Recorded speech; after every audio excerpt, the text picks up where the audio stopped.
Hello friends, मैं मोहम्मद शाकिर स्वागत करता हूं आप सबों का मेरे YouTube channel cure and fit में। दोस्तों, आज का मैंने ये जो सेशन रखा है उसमें हम लोग डिस्कस करेंगे ब्लड प्रेशर के बारे में।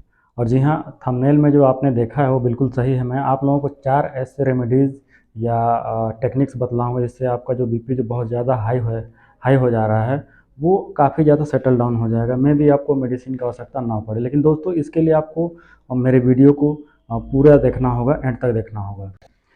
इससे पहले दोस्तों, मैं आप लोगों से रिक्वेस्ट करना चाहूँगा कि मेरे इस चैनल को लाइक, शेयर और सब्सक्राइब ज़रूर करें, ताकि मैं और ढेर सारी जानकारियों भरा वीडियो आप लोगों के सामने लाऊं।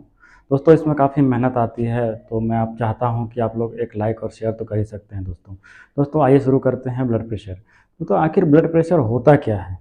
तो हमारे आर्टरीज़ में ब्लड के द्वारा जो प्रेशर एग्जर्ट किया जा रहा है उसको बोला जाता है ब्लड का प्रेशर, जो कि आजकल के दौर में ये बहुत ज़्यादा फैला हुआ है। लोग जाते हैं डॉक्टर के पास, डॉक्टर बीपी चेक करके उनको एक मेडिसिन दे दिया जाता है डॉक्टर्स के द्वारा लाइफ टाइम खाने के लिए। दोस्तों, जो एक तरह से सही भी है, लेकिन क्या आपको पता है कि उस मेडिसिन को अगर आप एक बार खाते हैं तो आपको लाइफ टाइम खाना पड़ेगा, लेकिन अगर आप उस मेडिसिन को छोड़ देते हैं खाना तो बीपी जो आपका सप्रेस हो गया है वो सडनली हाई हो जाएगा। तो दोस्तों, इसी के रिगार्डिंग हम लोग आज बात करेंगे कि ब्लड प्रेशर को हम लोग कैसे कंट्रोल कर सकते हैं, उसका क्या क्या कॉजेज़ होते हैं। दोस्तों, हम लोगों को जो ब्लड प्रेशर की समस्या आ रही है दिन ब दिन, उसके लिए हम लोगों को सबसे पहले उसका रूट कॉज जानना पड़ेगा कि आखिर ब्लड प्रेशर जो इतना बढ़ रहा है उसकी क्या वजह है। तो दोस्तों, सबसे पहला वजह उसका ये है कि हमारे जीवन शैली में जो चेंजेस आ रहे हैं, चाहे खान पान में हो, सिगरेट स्मोकिंग बहुत ज़्यादा होने लगा है, अल्कोहलिक बहुत ज़्यादा होने लगे हैं लोग, बाहर के खाने में बहुत ज़्यादा ध्यान देते हैं, नमक का सेवन काफ़ी ज़्यादा हो रहा है, और बहुत सारी चीज़ें हैं दोस्तों जिसकी वजह से ब्लड प्रेशर की शिकायतें आ रही हैं। दोस्तों, बीपी की समस्या जो है उसको हम लोग एक एग्जांपल के तौर पे समझ सकते हैं कि हमारा हार्ट जो है वो पंपिंग मशीन है। वो लगातार पंप कर रहा है जिससे कि आर्टरीज़ में, वेन्स में ब्लड का फ्लो आसानी से हो रहा है।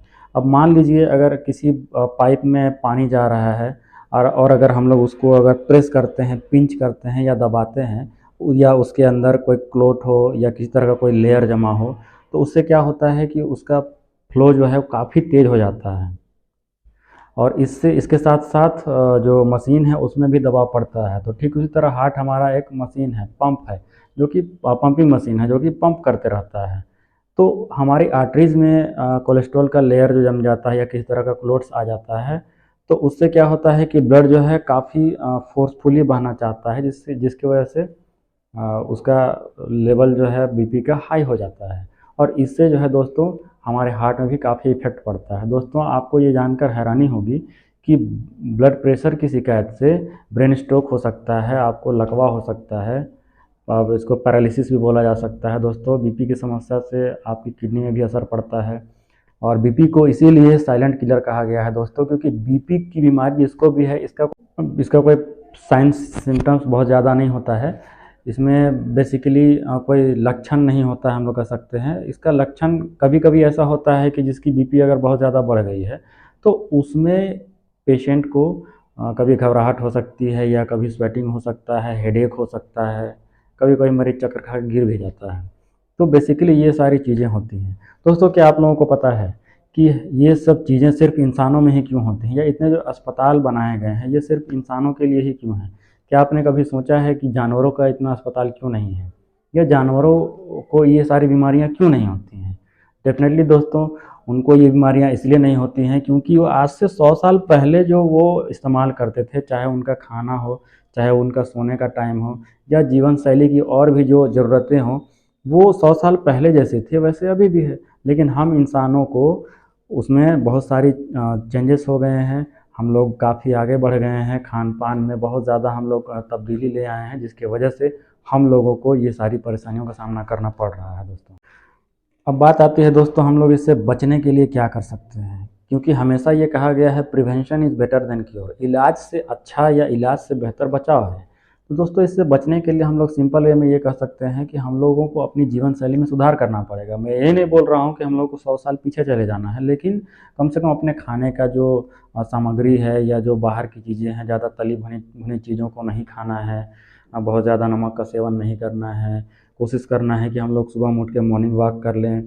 स्ट्रेस से बचने के लिए योगा कर सकते हैं दोस्तों, और अपना सोने का टाइम फिक्स कर सकते हैं, क्योंकि आजकल ये देखा गया है आजकल के जनरेशन्स में, क्योंकि सोने का टाइम कुछ फिक्स नहीं है। कभी रात में 2 बजे 3 बजे 4 बजे तक लोग जागते रहते हैं, तो उससे भी बहुत सारी समस्याओं का हम लोगों को सामना करना पड़ सकता है दोस्तों।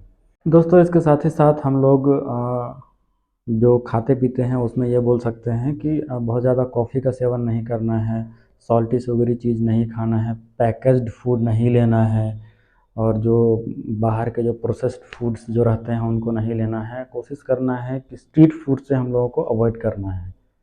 तो इन सब चीज़ों को अगर हम लोग अपनाएं तो हमें बीपी की समस्या का सामना नहीं करना पड़ेगा। या हम लोग खाने पीने में ये सारी चीज़ें मैं अभी आप लोगों को बतलाने जा रहा हूँ वो सब इंक्लूड कर सकते हैं। उसमें पहला आता है कि आप डेली फ्रूट्स खा सकते हैं, सलाद खा सकते हैं, और आप साग सब्जियों का ज़्यादा सेवन कर सकते हैं। आप ब्राउन राइस ले सकते हैं, पोटैटोज़ ले सकते हैं। ये सारी चीज़ें हैं दोस्तों, जिससे हम लोग बीपी की शिकायत से बच सकते हैं, या आने वाले टाइम पे अगर हम लोग इन चीज़ों को फॉलो करें तो हमें बीपी की समस्या नहीं होगी। दोस्तों अब आइए मेन पॉइंट पे आते हैं कि आखिर वो कौन से 4 टेक्निक्स हैं जिसकी वजह से, जिसको फॉलो करने से हम लोगों को बीपी की समस्या जो बढ़ी हुई है वो बहुत हद तक कम हो सकती है। दोस्तों उसमें सबसे पहला आपका आता है कि आपको सबसे पहले क्या करना है कि सुबह में उठ के मुट्ठी भर सहजन के पत्ते को पानी में बॉईल करके, ज़्यादा नहीं 1 कप हर तीसरे दिन पीना है सुबह में खाली पेट। दूसरा में आता है दोस्तों कि लहसुन। लहसुन की सिर्फ 2 कलियाँ सुबह में खाली पेट अगर हम लोग उसका सेवन करें तो उससे भी बीपी की समस्या से काफ़ी ज़्यादा हद तक सुधार हो सकती है। तीसरा में आता है दोस्तों फ्लैक्स सीड का जो पाउडर होता है, उसको पाउडर के फॉर्म में हमें लेना है 1 चम्मच, ज़्यादा नहीं दोस्तों, सिर्फ 1 चम्मच हम लोगों को उसको पाउडर के फॉर्म में लेना है। चाहे आप उसको दाल के साथ ले लें, चाहे आप पानी के साथ ले लें, या किसी भी फॉर्म में जैसे आप चाहें, जैसे आपकी इच्छा हो आप ले सकते हैं। सिर्फ 1 चम्मच पर डे। और चौथा में आपका आता है दोस्तों वॉलनट्स। 2 वॉलनट्स अगर रात में उसको हम लोग भिगोकर सुबह में अगर उसका सेवन करें तो दोस्तों बीपी की समस्या से काफ़ी हद तक हमको छुटकारा मिल सकता है। बल्कि मैं ये दावे के साथ कह सकता हूँ बीपी की दवाई मोस्ट प्रोबेबली आपको छोड़ना पड़ सकता है। आपको बीपी की दवाई की आवश्यकता नहीं पड़ेगी इन सब चीज़ों को करने के बाद। तो दोस्तों मैं आप लोगों से इतना जो अनुभव शेयर किया हूँ दोस्तों, आप लोग कमेंट्स में ये इन सारी चीज़ों को बतलाएं अप्लाई करके कि ये सारी चीज़ें आपके ऊपर कितनी हद तक कारगर हुई हैं दोस्तों, ताकि मुझे भी थोड़ा और मोटिवेशन मिलेगा दोस्तों। मैं आप लोगों का बहुत बहुत धन्यवाद करता हूँ, आप लोगों ने मेरे वीडियो को लास्ट तक देखा। मिलते हैं हमारे नए वीडियो में, तब तक के लिए धन्यवाद।